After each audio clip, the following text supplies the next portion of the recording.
Uma boa tarde a todos. É uma honra estar aqui. Eu gosto dessa vibração positiva do estado de São Paulo. Eu tenho muitos amigos aqui e realmente quando eu falo que é um prazer estar aqui, é do fundo do coração. Eu quero pedir licença à mesa, a todos os expositores e presentes, para saudar a todos os advogados e, por que não, a cidadania deste estado pujante, porque bons cidadãos e exemplares, para saudar os irmãos Durso. E saudando a ambos, eu penso estar saudando a todo o estado de São Paulo, a todos os presentes, a todos vocês, e por que não ao Brasil? Vocês, irmãos Durso, orgulham o nosso país. Eu quero reverenciá-los daqui e dizer que é uma honra muito grande merecer esse carinho, essa confiança que vocês me depositam por muita bondade que há dentro de cada um. Eu acredito que estar aqui, discutir tema de execução penal, é discutir o Brasil. É o Brasil que nós estamos discutindo aqui. O Brasil é o berço dos nossos filhos, nós nascemos aqui, é a terra onde pisamos, é o lugar onde nós nos desenvolvemos como seres humanos. É evidente que nós temos uma preocupação muito grande em como este sistema trata a cidadania. Eu lembro aqui, Dr. Durso, que em todas as sociedades humanas, em todos os tempos, nós sempre tivemos crimes e criminosos. É impossível imaginar uma sociedade que não tenha lá seus tropeços e não tenha alguém incorrido ou que não venha a incorrer numa norma que aquela sociedade reprove. Então, direito é obra de cultura de um povo. Quando nós aplicamos algum princípio, instituímos algum princípio, nós estamos exteriorizando quem somos como nação. Mas antes das penitenciárias, e hoje de manhã nós tivemos uma incursão bastante grande na história, antes da pena privativa de liberdade, como era? Não existia pena privativa de liberdade, por quê? Só existia uma pena, era a morte. A pessoa, a família ofendida com algum ato reprovado, simplesmente ia lá e, numa reação desproporcional, acabava matando o ofensor. Quando veio a pena privativa de liberdade, teria sido lá um avanço para a sociedade. Aquilo que nós chamamos de olho por olho hoje, e nós entendemos que é algo assim, muito severo, nada mais foi do que estabelecer uma proporcionalidade entre a ação criminosa e a reação. Olho por olho, não mais. Começou então a sociedade a partir do olho por olho a pensar num equilíbrio. E hoje, doutor Durso, eu me recordo aqui do que disse Jacinto Coutinho, naquele encontro brasileiro de advogados criminalistas que recentemente fizemos, onde o senhor assumiu a Associação Brasileira, onde Jacinto diz empolgado. Repito o que ele diz. Nosso problema não é termos 500 ou quase 600 mil presos em nosso sistema, muitos dos quais pobres.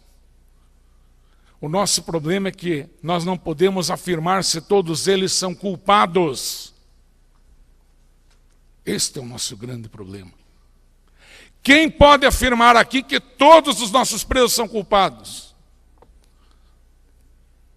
É a primeira reflexão que eu deixo para que a gente possa iniciar esse trabalho.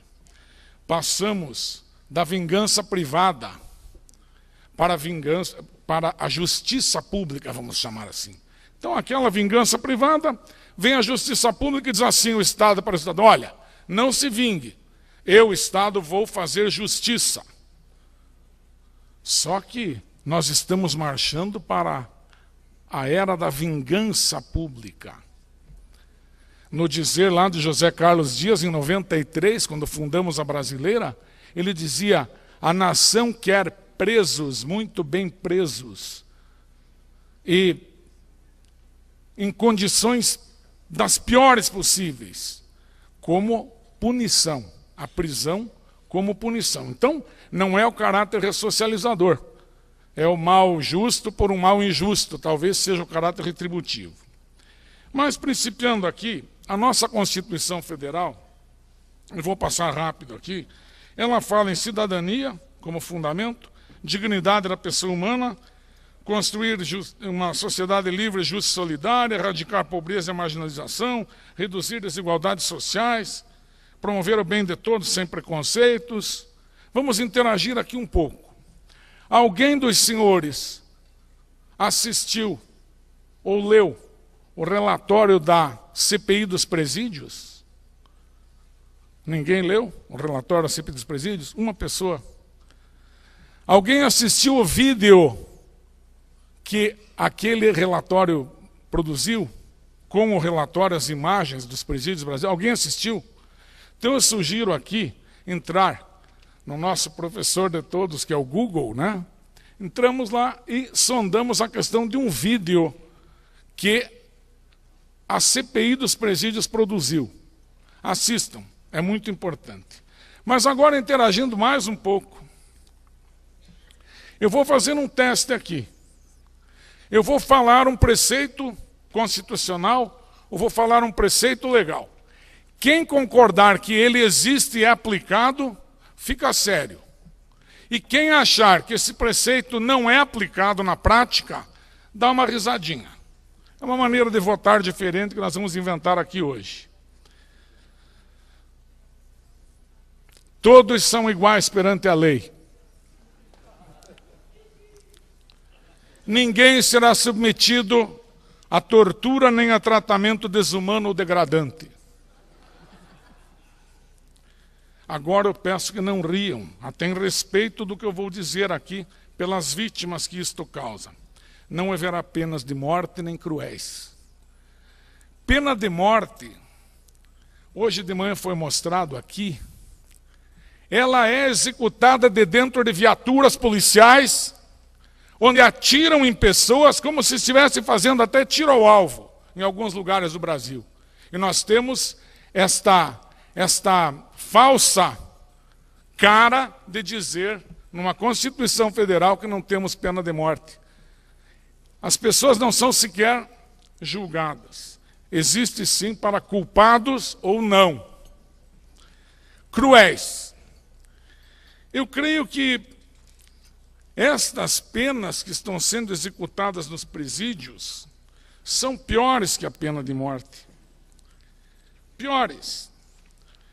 E aqui não dá para rir, porque esses presídios superlotados, essas mazelas todas apontadas aqui, nos tiram o sorriso e nos tiram a esperança de que vai melhorar.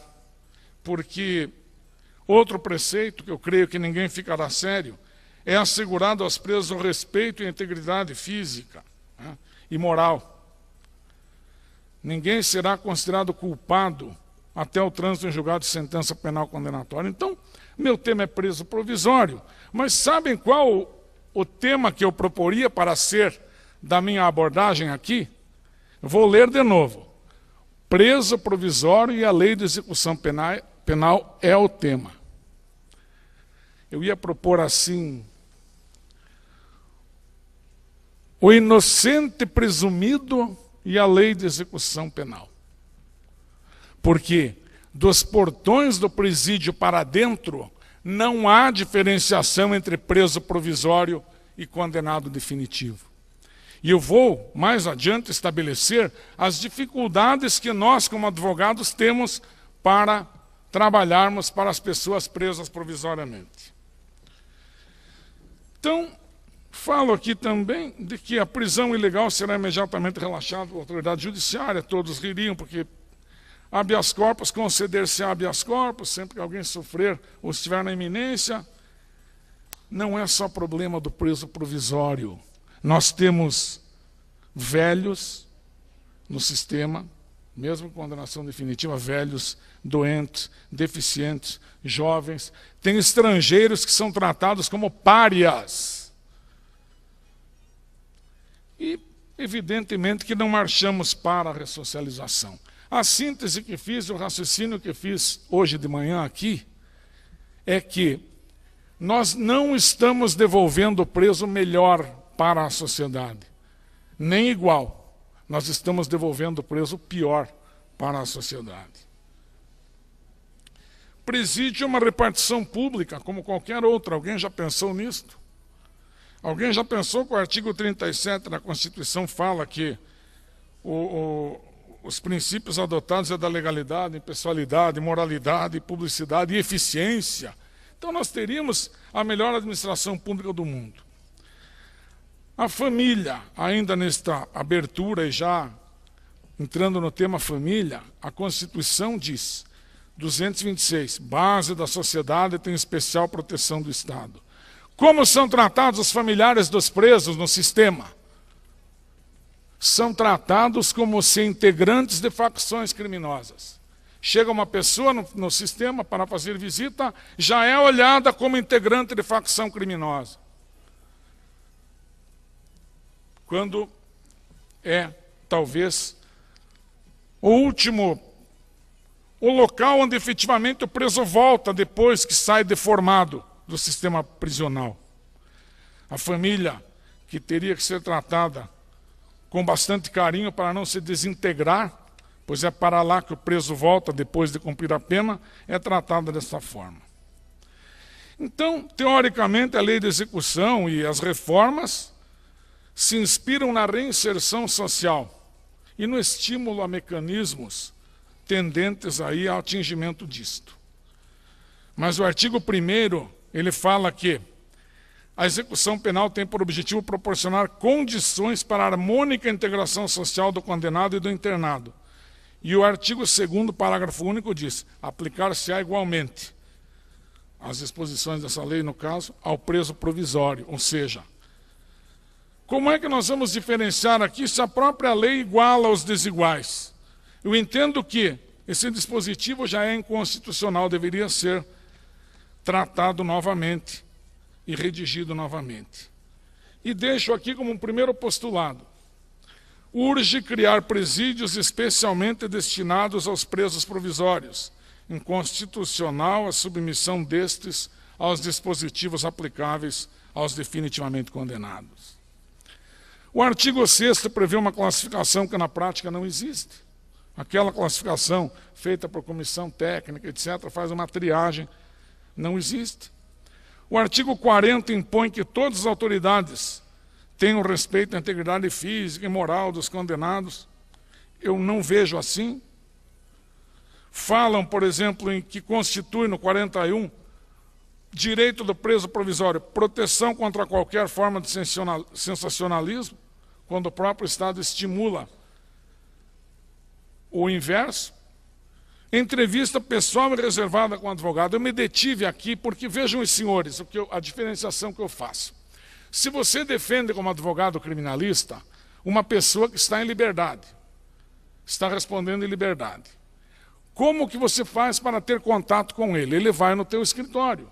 Se você precisa mostrar peças do processo a ele, você tira uma cópia, dá para ele e diz: olha, leve para casa, leia com cuidado, leia com bastante cuidado, faça algumas observações.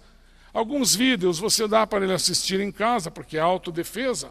Assiste e dá a tua impressão aqui para nos auxiliar na defesa técnica. E com o preso provisório, você não consegue entrar no presídio com nenhuma cópia, com nenhuma mídia, não tem como mostrar a ele para que ele possa te auxiliar na defesa. Realmente é um tratamento bastante desigual. Você não consegue nem levar a efeito uma defesa ampla. Quando uma entrevista com o preso poderia se dar em seu interesse, por exemplo, falou-se aqui em tortura hoje. Eu tive um caso no Paraná em que um rapaz foi torturado e ele trazia marcas da tortura. E o Instituto Médico Legal disse que ele estava incólume, não tinha nenhum problema. E ele tinha marcas, dava para ver, mas não tínhamos como registrar, porque não dá para entrar com máquina fotográfica nem nada. O que fizemos? Pedimos ao juiz de execução que nos permitisse entrar lá com uma filmadora. E ele nos autorizou. Entramos e fizemos uma entrevista, gravamos o depoimento dele. Ele contou que foi torturado para declarar de determinada forma e que não era verdadeira. Isto mudou o rumo do processo criminal com relação ao Corréu, que ele teria falsamente acusado, mas mediante tortura. Então eu pergunto, quando é para obter delação premiada ou interrogatórios de preso, aí pode. Aí vai lá o Ministério Público, vai lá a polícia, entra, faz o interrogatório dela como bem entende, e a gente não pode ingressar no sistema para obter dados da própria defesa do acusado. Questão da entrevista pessoal reservada. Eu creio que ninguém pode garantir que aquele telefone do parlatório não está com gravação. Mas vamos partir do princípio que não esteja. Nos presídios federais, doutor Durso, lá naquele do nosso estado, de Catanduvas, já é regra explícita. Sorria, você está sendo filmado. A conversa entre advogado e cliente é previamente censurada pelo diretor do presídio.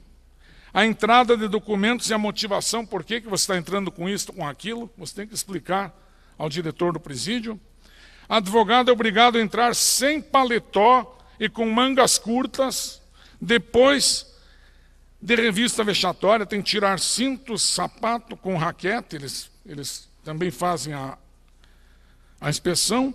Olha, só não tem toque ginecológico nem andrológico. O resto, você passa por essas humilhações. E aí, no final, a gravação é ouvida pelo diretor do presídio, e ele que vai decidir se o advogado é ou não, aspas, integrante de uma facção criminosa. Se você não aceitar essas regras, você não fala com o teu cliente lá dentro. Isso está expresso no Ministério da Justiça em Brasília, e essa regra decorre de uma lei que fica meio em sigilo, é uma espécie, eles não divulgam isto, mas na prática eles impõem isto. A OAB está tentando quebrar este monstrengo, vamos chamar assim, que paira sobre as nossas cabeças. Então, eu encerro metade aqui da minha fala já, e partindo para o final, dizendo que são estes os cacetetes ditatoriais invisíveis da nossa democracia brasileira. E, como segundo postulado, eu deixaria aqui o seguinte: os estabelecimentos prisionais devem assegurar ao acusado, preso provisório, em espaço reservado, formas de poder analisar peças processuais, como ele faz no escritório, quando o acusado é solto, teria que ter um espaço para ele poder analisar o processo que ele tem contra ele, sozinho ou com um advogado. Então, formas de poder analisar peças processuais, inclusive mídias, em conjunto ou isoladamente com o seu defensor, no interesse de sua amplitude de defesa.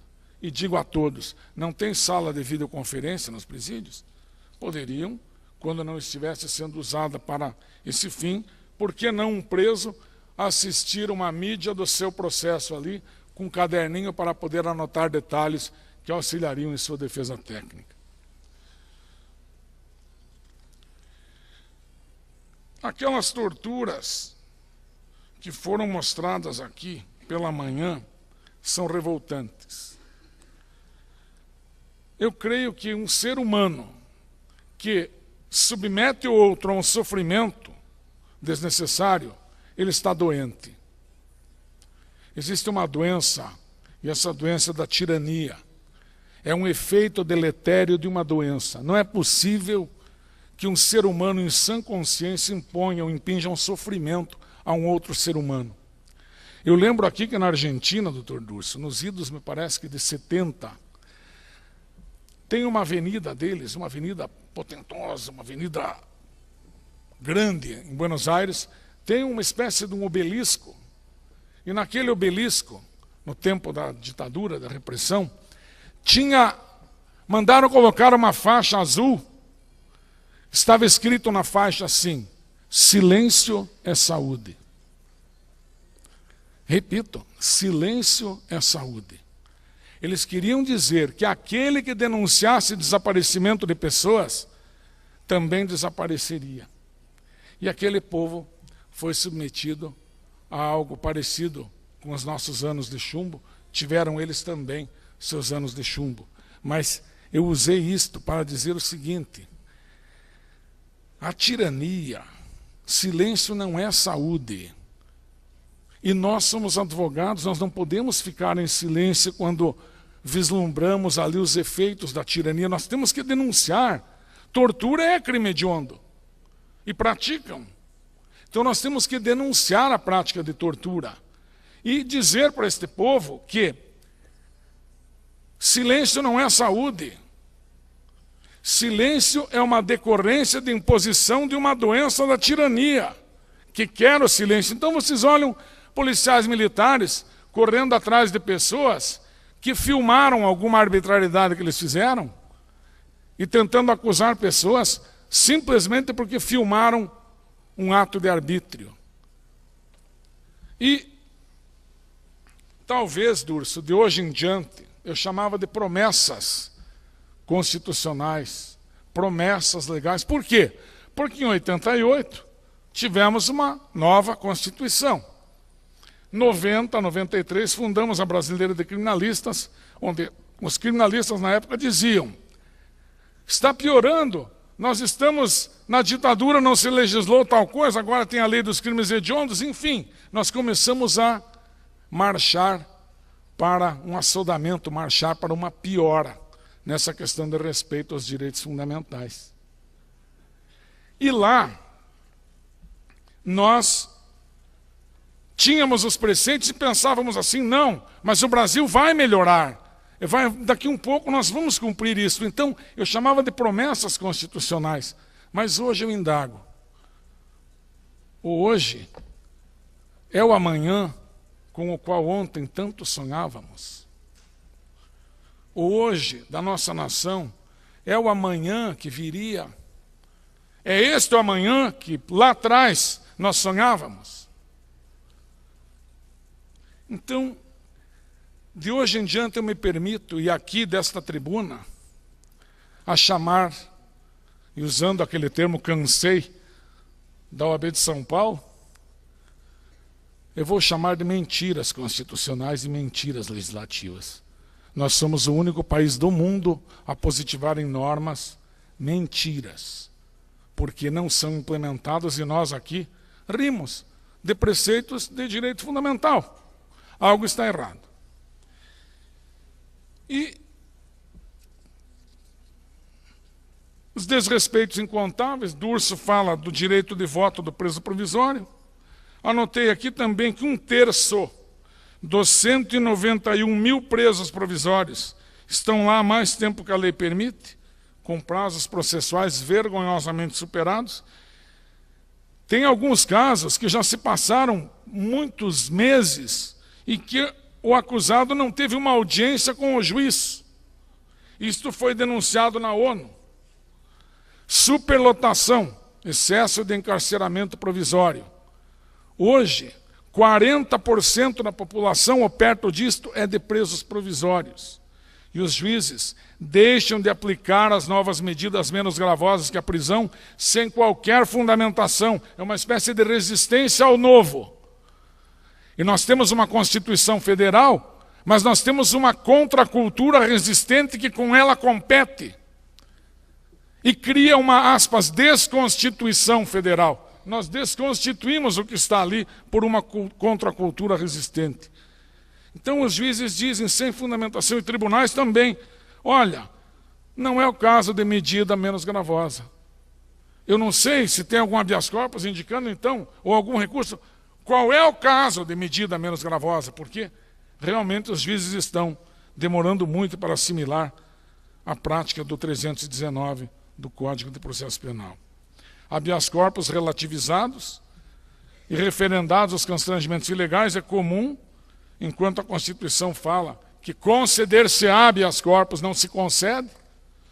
Esses dias alguém falou que o habeas corpus está relativizado, o pessoal está usando muito, está vulgarizado, vulgarizaram o uso de habeas corpus, impetram habeas corpus para tudo, quando na realidade o que está vulgarizado é o desrespeito aos direitos fundamentais. É isso que nós temos que resgatar. Mas, um dia destes também, ligando a televisão, São Paulo nos dá uma lição, entre tantas. Escrevi aqui: isto tudo até que um dia, como recentemente aconteceu aqui em São Paulo, os encarregados de um presídio dizem para a escolta que conduz presos: não tem como receber mais ninguém. E os integrantes da escolta dizem: não, nós estamos cumprindo ordens, nós temos que entregar o preso aqui. Não, mas nós não podemos receber, porque não é uma questão jurídica, é uma questão física. É como se aqueles agentes estivessem dizendo: olha, 2 corpos não ocupam o mesmo lugar no espaço. E fica uma discussão com prisão de agentes, etc., quando na realidade nós estamos andando em círculos. E erros judiciários. Como que nós indenizamos pessoas por erros judiciários? Primeiro, que as indenizações no Brasil são miseráveis, 1. 2, são pagas em precatórios, que é uma moeda podre. E 3, pelo tempo do pagamento, quem sabe o neto do apenado indevidamente venha a receber algo, caso ele não troque por aí, por estas casas que compram, aspas, precatório por 20% ou 25% do valor. Nos Estados Unidos, recentemente, teve alguém que escapou do corredor da morte, como foi narrado aqui, 25 anos de corredor da morte. Ficamos sabendo que o juiz de lá disse que ele receberia $250 mil por ano de prisão. Como eram 25 anos, são 12,5 milhões de dólares que serão pagos àquele homem. Claro, dinheiro nenhum paga, mas eu pergunto a vocês, sabem quando que será pago esse dinheiro? Quando o juiz bater o martelo, porque uma decisão judicial lá funciona como emissão de um cheque. E aqui não. Aqui tem toda aquela burocracia para receber verbas do Estado, ainda que ele esteja equivocado. Então fica aqui a minha participação, doutor Durso, minha preocupação, aqui colocando para reflexão a todos, dizendo assim: não é o sistema penitenciário que está em crise no Brasil, é o Brasil que está em crise. As penas que os juízes impõem, eu escrevi algo assim, tomando por base aquela pena de degredo, aquela pena antiga lá de degredo, mas eu coloquei um A. Eu disse que o juiz agora impõe a pena de degrado. Ele diz assim: eu te degrado, eu quero que você vá para aquele sistema e lá seja degradado como pena. E falo, pior que a pena de morte, porque, parodiando um político francês, que ele dizia assim, ou já dizendo aqui a minha paródia: na pena de morte, o apenado morre uma vez só. E nesses presídios, ele morre muitas vezes.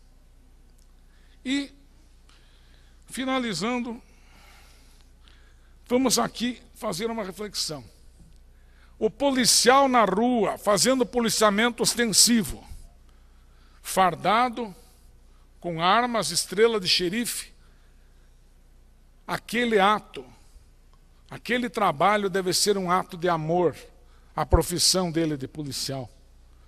O delegado que investiga crimes, vocacionado, deve dizer: estou investigando porque sou vocacionado a isto e estou trabalhando aqui, estou tratando de investigações como atos de amor. Amor próprio e amor ao meu país. Acusar, ofertar denúncias e fazer persecução criminal dentro da lei, nos limites da lei, é ato de amor e não de ódio. Defender é ato de amor. Julgar é um ato de amor. E executar a pena num sistema que a Constituição adotou de ressocialização é, sem dúvida, um ato de amor. Fora desta perspectiva, tudo se transforma em atos de barbárie, e nós estamos nos esquecendo disto. Precisamos resgatar o respeito próprio, o respeito ao próximo, resgatar, enfim, o amor, para que tenhamos uma sociedade, como diz a Constituição Federal.